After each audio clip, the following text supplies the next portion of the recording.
여러분, 사람의 눈은 왜 두 개일까요? 하나면 이상할 것 같아서. 사고로 혹시 하나를 잃을 수 있으니까 스페어로 하나 더 주셨다, 이렇게 생각할 수도 있고. 그런데 눈은요, 외부의 물체를 보고 그거를 뇌로 전달하는 그런 역할을 하는 게 눈이잖아요. 근데 인간이 눈이 두 개인 이유는 물체나 대상을 볼 때 그거를 입체적으로 원근감을 가지고 볼 수 있게 하기 위해서 그렇다라고 합니다. 그래서요, 카메라를, 이런 수동 카메라나 이런 디지털 카메라를 보면 렌즈가 몇 개죠? 하나죠. 하나면은요, 이런 현상을 만들 수 있습니다. 어떻게 보면 저 탑이 이 사람이랑 같이 붙어 있는 것처럼, 가까이 탑을 들고 있는 것처럼 보이지만, 이렇게 탑을 들고 있는 것처럼 보이지만 사실은 아니죠. 근데 하나의 렌즈로 보면 이게 이렇게 보일 수도 있다는 거예요. 한쪽 눈을 가리고 세상을 이렇게 보잖아요. 그러면 시야가 좁아지는 거는 물론이고요, 거리 감각이 없어지게 된대요. 그래서 운전을 할 경우에 한쪽 눈으로만 운전을 하면 앞에 있는 차를 거리감이 없어서 추돌할 확률이 높아지고요.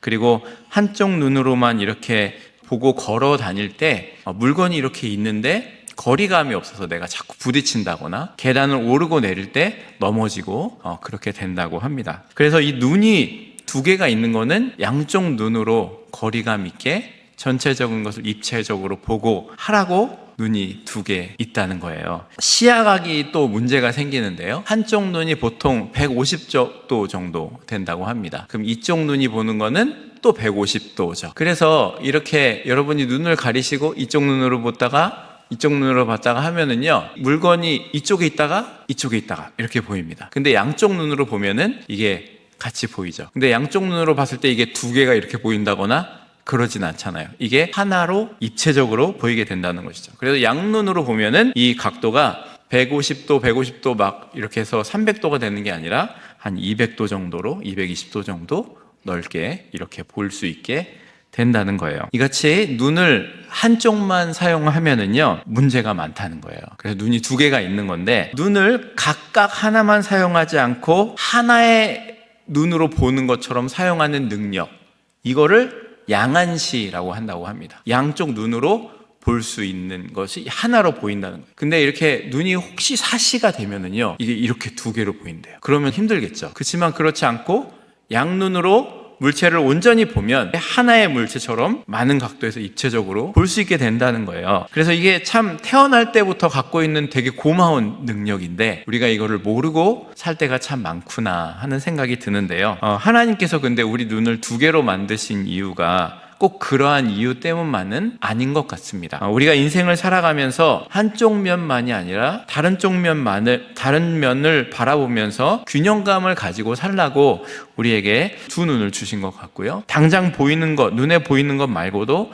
그 너머를 보게 하기 위해서, 그리고 생각과 사고를 하기 위해서 그렇게 주신 것은 아닌가 하는 생각이, 이 두 눈을 주신 하나님을 생각하면서 생각하게 됩니다. 이런 얘기를, 두 눈으로 보는 이야기를 해보려고 하는데요, 본문에서 하나님께서 함께 하시고 애굽에서 구해낸 하나님의 백성이 왜 가나안 땅에 들어가지 못하고 죽을 수밖에 없었나, 이 시작이 본문부터 13장부터 나오고 있는데요, 이스라엘 백성들은요, 애굽에서 종살이하고 있었잖아요. 근데 애굽에서 종살이하고 있었는데 하나님께서 이들을 끌어내서 광야에다가 놓으셨습니다. 그리고 자신의 백성을 삼으셨고요, 그리고 가나안으로 이르게 하는 것이 하나님의 이 그림인 것입니다. 근데 이것이 영적인 관점에서 이것을 보면은요, 신학적인 관점에서 봐도 하나님께서 애굽에서 가나안까지 이르는 것을 이렇게 표현해 볼 수가 있습니다. 이걸 안 보여드렸구나. 애굽은 죄악된 세상이고요, 그리고 광야는 교회를 뜻하고요. 죄악된 세상이란, 애굽이라는 것은 요한계시록 11장 8절에 나옵니다. 그리고 광야는 스데반의 7장 설교에서 보면 이것이 광야, 교회다라고 이야기하고 있고, 그리고 가나안은 자연스럽게 영원한 천국을 상징한다고 할 수가 있겠습니다. 그래서 이스라엘 백성들이 가나안 땅에 들어가지 못하고 광야에서 사라져 갔다는 것은 하나님의 영원한 나라에 들어가지 못하게 되었다는 것을 상징하고요. 그래서 이 본문을 우리에게 적용해 보면 성도들이 천국에 대한 소망을 잃어버리게 되고 현실의 믿음의 싸움에서 패배해서 영원한 나라에 들어가지 못하게 된다는 것을 그리고 있는 교훈적인 그림이라고 할 수가 있겠습니다. 그래서 민수기 13장을 통해서요, 성도들이 하나님 나라에 대한 소망을 잃어버리는 이유, 그리고 현실의 싸움에서, 믿음의 싸움에서 이기는 방법을 좀 나눠보고자 합니다. 신명기 1장에 보면은요, 모세가 이스라엘 백성들에게, 신명기 1장은 모세가 광야 40년 이후에 회고하면서 하는 이야기입니다. 거기서 모세가 이스라엘 백성들에게 이렇게 얘기했습니다. 가나안 땅을 딱 앞에 뒀을 때 올라가서 가나안 땅을 차지하라, 두려워하지 말아라, 주저하지 말아라, 차지하라 라고 한 겁니다. 그런데 이스라엘 백성들이 어떻게 반응했냐면 정탐을 먼저 보내서 어느 길로 갈지, 또 어떻게 올라갈지, 어느 서급으로 들어갈지 우리가 정탐을 알고 가게 하자, 이렇게 제안을 한 겁니다. 그래서 모세는 그것을 좋게 여기고 또 하나님께서 허락하셔서 그렇게 가게 된 겁니다. 근데 본문 앞에 13장 앞부분에 보면은 그 13장 1절에서 2절에 보면 가나안 땅으로 정탐 보낸 것이 하나님의 명령이다, 이렇게 명령에 따라서 했다라고 나옵니다. 그러니까 이 신명기 1장과 민수기 13장을 종합해 보면 모세는 처음에 그냥 바로 들어가라고 했는데 이스라엘 백성들이 정탐을 보내자 라고 얘기를 해가지고 하나님 허락하셔서 그렇게 보낸 것 같다는 그림을 우리가 그릴 수 있게 됩니다. 그리고 이렇게 가게 됐는데, 만약에 그냥 신명기 1장에 모세가 처음 말했던 대로 이스라엘 백성이 그냥 가나안 땅에 딱 올라갔으면 끝났어요. 가나안 땅 차지하고 끝났을 겁니다. 그런데 한 걸음을 탁 내딛지 못해서 이스라엘 백성들이 아주 큰 고난에 빠지게 되는 것을, 큰 죄악에 빠지게 되는 것을 보게 되는데요. 정탐꾼을 보내는 거 모세도 좋게 여겼어요. 그리고 하나님께서도 허락을 하셨습니다. 정탐꾼 12명 뽑아서 보냈잖아요. 그런데 전략을 세우고 대비를 하는 것까지는 문제가 아니고 그건 죄가 아니었습니다. 그런데 마찬가지로 우리의 인생에서도 마찬가지예요. 우리의 인생이 앞으로 어떻게 내 삶을 살아가겠다, 계획을 하고 준비하고 전략을 세우는 것은 좋은 것입니다. 하나님이 주신 지혜로 하는 거니까. 그런데 이것이 이 가운데 자칫 잘못하면 우리가 이것이 죄의 길로 빠지게 되는 경우가 될 수 있다는 겁니다. 이런 경우에 그래요. 하나님께서는요, 우리에게 분명하게 현실을 판단하고 분석하고 미래를 준비하고 계획하라고 판단력과 지혜와 분별력을 주셨잖아요. 그러니까 문제가 생겼을 때 이거를 어떻게 해야 될까, 앞으로 어떻게 해야 될까, 이거를 준비할 수 있단 말이에요. 그런데 이것이 죄악으로 발전되게 되는 주요한 원인은 뭐냐면 현실만을 바라보는 시선 때문에 그렇습니다. 왜 죄악에 빠지냐 하면 어떤 문제가 닥쳤을 때 그 상황만, 그 현상만을 바라보게 되면 우리는 죄악에 빠지게 된다는 거예요. 그럴 수밖에 없는 존재라는 거예요. 현실을 바라봄에 있어서 냉철한 그런 이성적인 분석이 필요합니다. 그런데 우리는 현실을 판단할 때 이성적인 시선이 꼭 있어야 되지만 그것만 가지고 있어서는 안 된다는 거예요. 신앙인이라면 이것을 넘어서는 신앙인의 관점이 필요하다는 겁니다. 이렇게 양쪽의 시선으로 균형 있게 이 상황을 보아야 믿음으로 반응할 수 있게 된다는 거예요. 이것만 보면 안 된다는 거예요. 신앙의 시선으로 함께 봐야 이 상황을 입체적으로 볼 수가 있게 된다는 거예요. 그냥 보면은 스틸 사진에 이렇게 막 붙잡고 있는 것처럼, 제가 아까 보여드렸던 것처럼 그것만 보이는 거죠. 근데 신앙의 시선으로 함께 보면 이 상황의 너머를 볼 수 있게 된다는 거예요. 그런데요, 우리가 이성적인 어떤 분석의 시선으로 현실을 보는 거는 쉽습니다. 신앙적인 시선이 제외된 현실 판단은요, 근데 우리를 불신앙으로 몰아간다는 걸 분명하게 알아야 되고요. 그리고 이 불신앙은요, 자연스럽게 우리에게 하늘 소망을 잃어버리게 만들어 버린다는 거예요. 신앙이 옅어지면은요, 문제에 딱 부딪혀가지고 어떤 문제를 통해서 여러분이 어려움을 겪고 있으면은요, 하늘 소망이 생각이 납니까? 안 납니까? 안 납니다. 신앙의 시선이 없으면 하늘 소망이 보일 수가 없어요. 왜? 이 문제가 나한테 너무 크거든요. 너무 힘들거든요.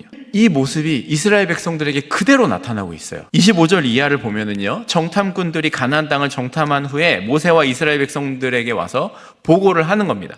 그들의 보고 내용이 딱 두 가지입니다. 두 가지로 압축될 수 있는데, 모든 정탐꾼들은요 동일하게 말하는 것이 있었어요. 그게 뭐냐면 가나안 땅은 젖과 꿀이 흐르는 곳입니다. 그리고 거기서 메고 온 포도를 보여줬는데 막 짝대기의 포도를 이기고 왔어요. 엄청나게 크죠.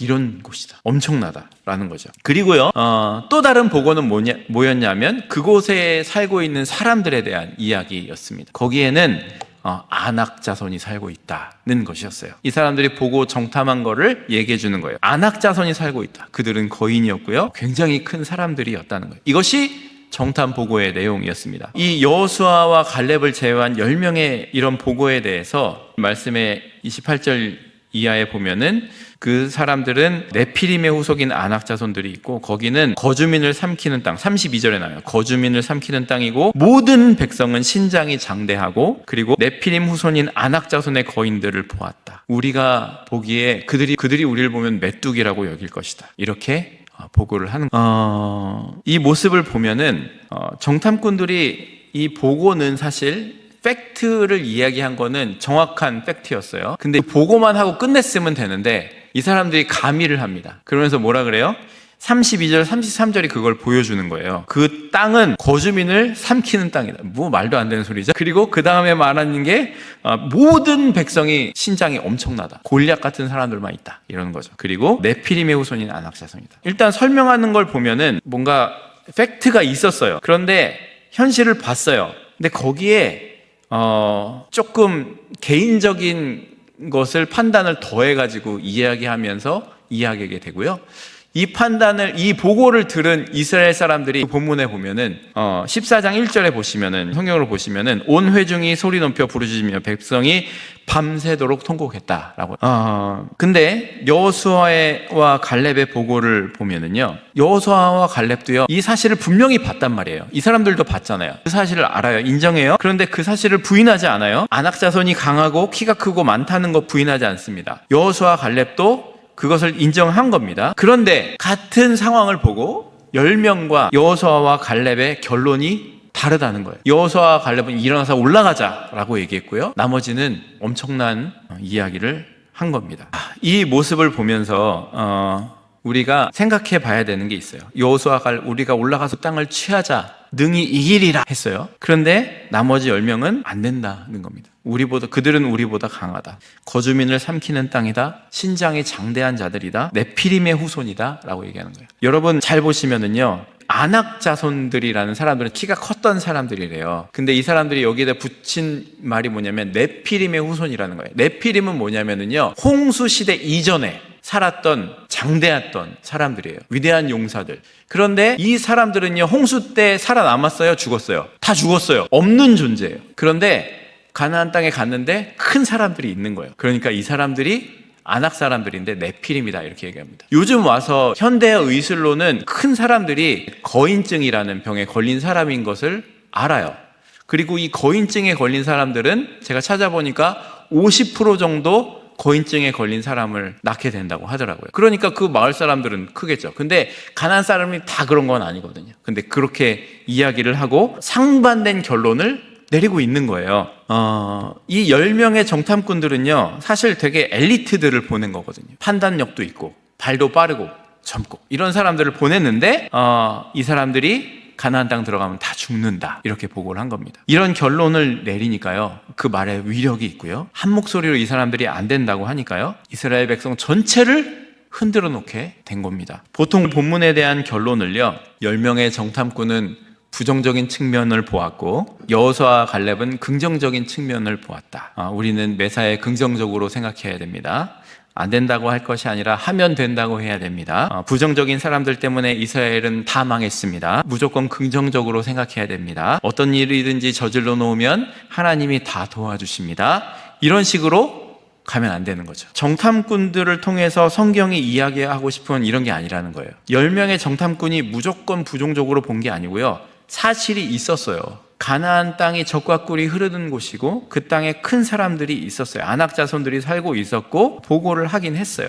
그런데 그게 전부예요. 그들이 본 현실에 대한 이성적인 분석과 예측이 전부라는 거예요. 현실 속에서 내가 가지고 있는 능력, 그것을 통해 얻을 수 있는 것, 그리고 이 사람들과 전쟁했을 때 내가 이길 수 없느냐, 그걸 이미 결론 내리고 이 사람들이 내린 게 거기가 끝이에요. 대부분요, 모든 사람들이 이렇게 살아갑니다. 아무도 그런 삶을요 비난하지 않아요. 왜? 눈에 보이는 상황이니까. 그런데 이거를 성경은 뭐라고 말하냐면요, 불신앙이라고 말해요.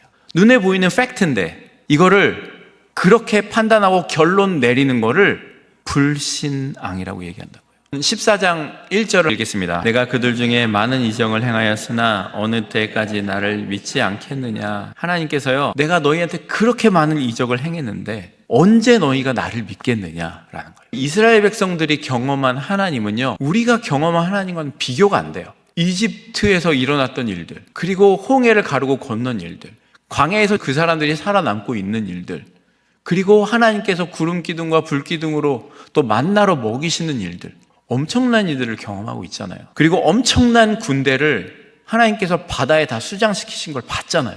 근데 믿지 않는 거예요. 믿음의 시선이 하나도 없는 거예요. 10명의 정탐꾼의 보고에 믿음의 고백이 하나도 없는 거예요.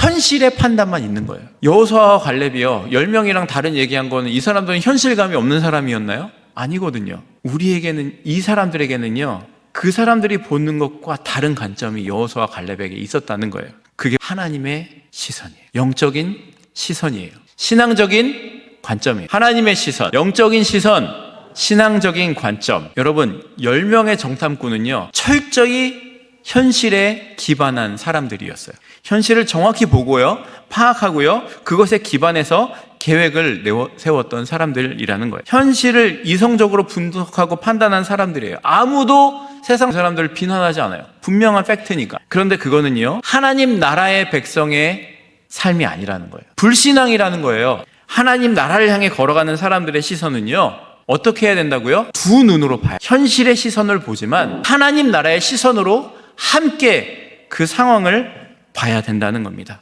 한 눈은 땅, 현실을 바라보고 있어야 돼요. 이거 분명히 있어야 돼요. 그리고 또 다른 한 눈은 하늘의 시선으로 봐야 된다는 겁니다. 그래서 우리는 현실에 있지만 하나님의 시선으로, 신앙의 관점으로 보는 영성이 있어야 된다는 거예요. 우리는요, 철저하게 현실을 판단하고 분석하고 예측해야 됩니다. 절대 현실을 무시하는 그리스도인이 되어서는 안 돼요. 그러나 그것에 매몰되어서는 안 된다는 거예요. 현실 너머에 있는 하나님의 일을, 하나님의 계획을 볼 수 있는 눈이 열려야 된다는 거예요. 그거는요, 우리에게 현실을 무시하게 하는 것이 아니라, 현실을 도피하는 것이 아니라, 현실을 초월해서 미래를 볼 수 있는 눈을 열라는 말씀인 거예요. 예수님 믿는 사람들은요, 하늘을 볼 수 있어야 됩니다. 그렇다고 예수님 믿는 사람들이 하늘만 보면은요, 몽상가가 되는 거예요. 예수님 믿는 사람들은요, 철저하게 이성적으로 현실을 분석할 수 있어야 돼요. 그렇지만 현실만 보는 것이 아니라 하늘 소망으로 현실을 함께 볼 수 있어야 된다는 거예요. 그래야 두 눈으로 볼 때 원근감이 생기듯이, 입체적으로 볼 수 있게 되듯이, 우리의 삶이 하나님의 관점으로 함께 보면서 하나님의 일하심을, 하나님의 역사하심을 소망하는 자리까지 갈 수 있게 되는 거예요. 이것이 본문에 나오는 10명의 정탐꾼과 이스라엘 백성들의 불신앙의 모습을 우리가 함께 보는 이유인데요. 이 사람들은요, 현실만 보니까 하늘 소망 잊어버리게 된 거예요. 걸어가야 될 이유 잊어버리게 된 거예요.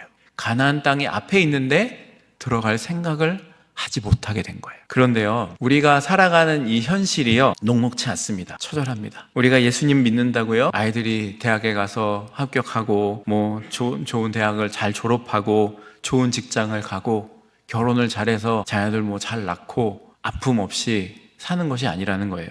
우리가 천국에 간다고 우리가 아픔을 겪지, 질병을 겪지 않는 게 아니라는 거예요.